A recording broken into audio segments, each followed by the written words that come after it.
સમગ્ર દેશની અંદર રિન્યુએબલ એનર્જીના ક્ષેત્રમાં ગુજરાત અવ્વલ નંબરનો જિલ્લો બન્યો છે.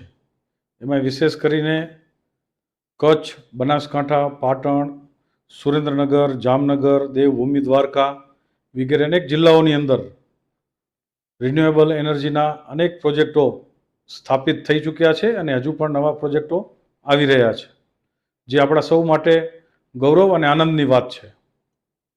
ખાસ કરીને સોલાર પ્રોજેક્ટની અંદર જે 30 વર્ષ માટે ખેડૂતો પાસેથી કંપનીઓ જમીન રેન્ટ ઉપર, ભાડા ઉપર લે છે અને હંગામી બિનખેતી કરાવીને ત્યાં સોલારનો પ્રોજેક્ટ પ્રસ્થાપિત કરે છે. સરકારશ્રીએ આ અંગે 16/10/2023નો મહેસૂલ વિભાગે એક પરિપત્ર પણ બહાર પાડેલ છે કે હંગામી બિનખેતીના સંદર્ભમાં.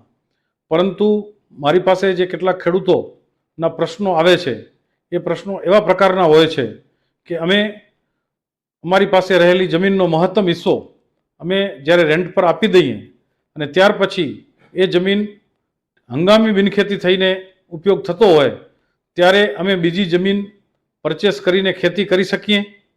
ખેડૂત તરીકેની માન્યતા તો એની ટકી રહે એ આપણે સમજી શકીએ છીએ, પરંતુ ગુજરાતની અંદર સીલિંગ એક્ટ જે છે એ સીલિંગ એક્ટની સ્પષ્ટતા જો થાય તો ખેડૂતોને વધારે અનુકૂળતા થાય.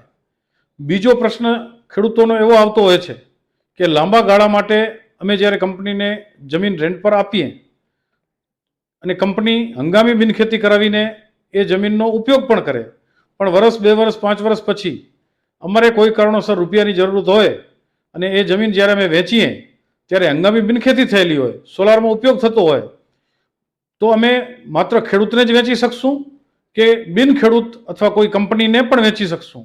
આ બે બાબતોની સ્પષ્ટતા થાય તો મને લાગે છે કે ગુજરાતના ખેડૂતોને વધારે અનુકૂળતા થાય.